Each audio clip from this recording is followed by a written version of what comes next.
Gujarati motivational story Akbar બિરબલની વાર્તા। દુનિયામાં સૌથી મોટી સંપત્તિ કઈ છે? એક દિવસ બાદશાહ અકબર પોતાના ભવ્ય દરબારમાં બેઠા હતા। દરબાર ઝગમગતો હતો।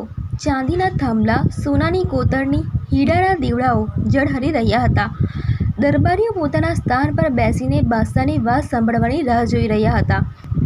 અકબર બોલ્યા, મારા મંત્રીઓ, મને એક પ્રશ્ન મથામણ કરે છે। દુનિયામાં સૌથી મોટી સંપત્તિ કઈ છે? શું એ સોનું છે, ચાંદી છે કે જમીન? એક મંત્રી બોલ્યો, મહારાજ, સૌથી મોટી સંપત્તિ તો સોનું જ છે। સોનાથી બધું મળે। બીજો બોલ્યો, મહારાજ, જમીન સૌથી મોટી સંપત્તિ છે। જમીન વિના કશું શક્ય નથી। ત્રીજો બોલ્યો, મહારાજ, સત્તા સૌથી મોટી સંપત્તિ છે। સત્તા હોય તો જ બધું મેળવાઈ શકે। બાદશાહ હસ્યા, પણ સંતોષ ન થયો।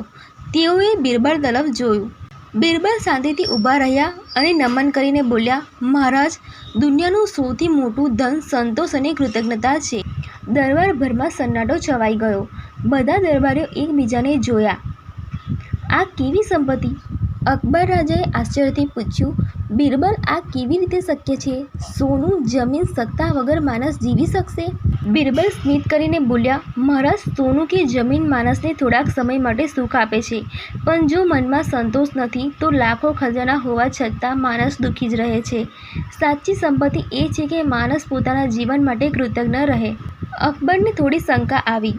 તેમણે બિરબલને કહ્યું, હું તારી વાત માનું છું, પણ હું તેને સાબિત કરી જોઈશ। મને એ સાબિત કરી બતાવ કે સંતોષ જ સૌથી મોટું ધન છે। બિરબલ નમન કરીને બોલ્યા, જેમ આદેશ મહારાજ। બિરબલ અકબરને લઈને શહેરની બહાર આવેલા એક નાનકડા ગામે ગયા। ત્યાં એક ગરીબ ખેડૂત પોતાના પરિવાર સાથે રહેતો હતો। તેને ઘર કાચું હતું, છતમાંથી પાણી ટપકતું, ખાવા માટે ફક્ત સૂકા રોટલા અને ડુંગળી।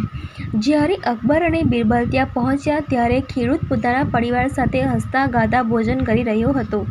બાળકો રમતા ગાતા હતા। પત્ની ખુશીથી ગીત ગાઈ રહી હતી। અકબર આશ્ચર્યચકિત થઈ ગયા। અરે, આટલી ગરીબી છતાં આટલો આનંદ!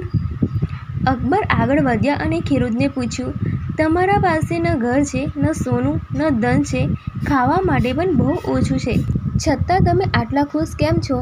ખેડૂત સ્મિત કરીને બોલ્યા, મહારાજ, અમને રોજ જેટલી રોટલી મળે છે, પરિવાર સાથે રહીએ છીએ, સ્વાસ્થ્ય સારું છે, એ જ અમારે માટે સૌથી મોટું ધન છે।